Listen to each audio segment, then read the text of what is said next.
반갑습니다. 락터 이재준입니다. 오늘은 정자은행, 정자기증 이런 것들에 대해서 제가 말씀을 조금 드리려고 합니다. 여러분들 보셨는지 모르겠는데 이런 정자기증이나 또는 정자은행에 대한 어떤 그런 이야기를 소재로 한 여러 가지 이제 드라마나 영화 같은 것들이 많이 만들어져 있습니다. 제가 예전에 봤던 그 하정우 주연의 두 번째 사랑이라는 그런 영화가 있었습니다. 거기에 이제 하정우가 소피라는 여인을 만났는데 이 여인의 남편이 한국계 미국 변호사죠. 로펌에 근무하는. 그런데 그 남편이 정자가 없기 때문에 남편과 닮은 하정우를 찾아와서 한 번 관계를 할 때마다 300불을 주겠다. 그리고 만약에 소피라는 여인이 임신을 하게 되면은 당신에게 3만 불을 주겠다. 불법 체류자이고 사실은 자기 애인을 한국에서 데리고 와야 됐던 그 영화 속의 하정우 주인공은 결국은 이런 제안을 승낙을 하고 소피와 관계를 하게 됩니다. 그런데 이제 그 과정에서 어떤 문제가 생기냐면 결국은 두 사람 간의 미묘한 감정의 변화가 일어나고 임신의 소식을 접한 하정우의 반응이 결국은 이 여인을 자기가 사랑하고 있다는 것을 깨닫게 되는 그런 그 시나리오로 넘어가게 되는 거죠. 그래서 거기서 발생한 여러 가지 문제들 이제 시간 되시면 한번 보시기 바랍니다. 그리고 약간 코믹한 내용인데 델리버리 맨이라는 영화가 있습니다. 이 영화는 이제 미국의 모 정자은행의 20대 청년, 그러니까 정육점에서 그 배달 일을 하는 델리버리 맨인 20대 청년이 자기가 이제 힘드니까 돈을 벌기 위해서 거기에 정자를 기증하게 됩니다.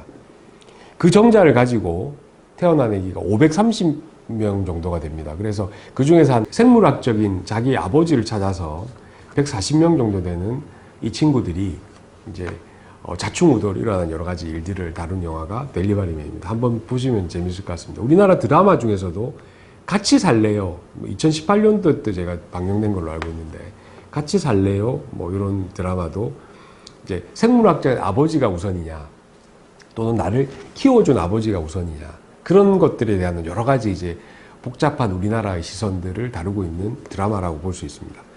자, 우리나라에서는 이 정자 기증에 대한 문제가 좀 심각하게 된 이유가 2005년 정도쯤에 있었던 황우석 사태 때문입니다. 그때 이제 불법적인 난자 공여가 사실은 사회적인 큰 이슈가 됐었고 그 이후에 이제 불법적인 난자 공여뿐만 아니라 불법적인 정자 기증에 대한 법률도 기초가 마련되게 됐습니다. 그래서 법적으로의 정비는 조금 됐는데 아직 미비한 점이 많기 때문에 현재 제가 알기로는 생물학적인 아버지, 그러니까 즉 정자를 기증한 남자가 결국은 민법상으로 그 아이의 양육권이나 또 그 아이의 친부라는 그런 법적인 판결이 있기 때문에 사실은 이게 굉장히 복잡한 문제를 만들 수가 있는 문제거든요.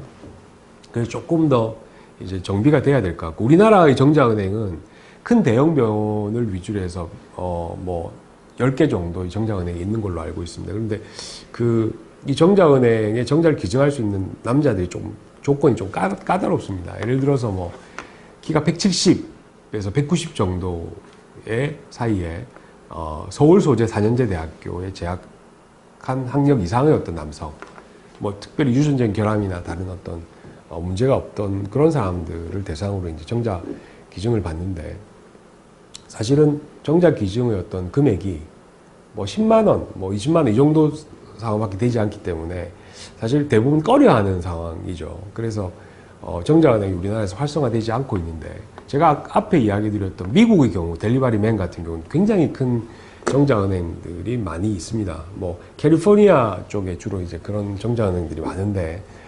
그쪽에는 정자를 기증한 사람도 많고 그 정자를 기증한 사람의 키, 나이, 외모, 학력, 그 다음에 인종, 머리카락 색깔, 눈동자 색깔, 그 다음에 뭐 여러 가지 이제 조상이 어떤가, 그 다음에 그 가족 상황이 어떤가 이런 것들에 대한 다양한 정보를 그 정자를 기증받고 싶어하는 여성들이 충분히 정보를 열람을 물론 이제 회원으로 가입해야 되겠죠.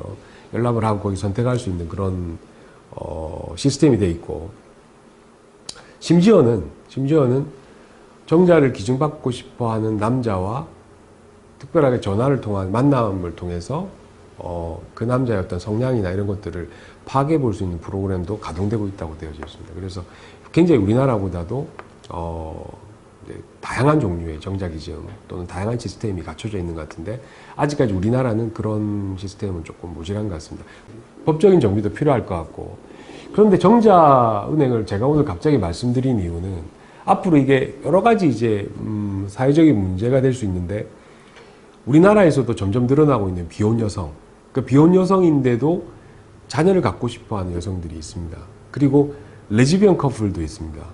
그리고 물론 불임 부부도 있겠죠.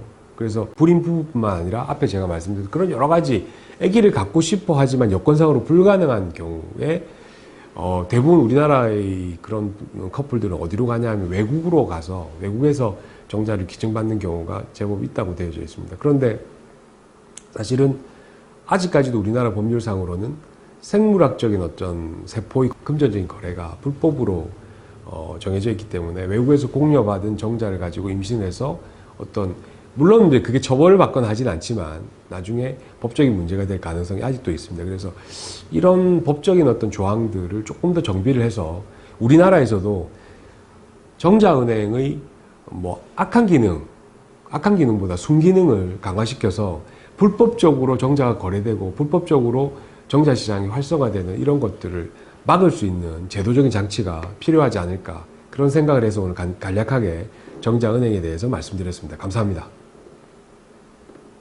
닥터 의학사전을 구독하시고 또 좋아해 주신 여러분들 너무 감사를 드립니다. 여러분들이 구독과 좋아요는 우리 동영상 제작에 굉장히 큰 힘이 되고 그리고 앞으로도 많은 관심 부탁드립니다. 고맙습니다.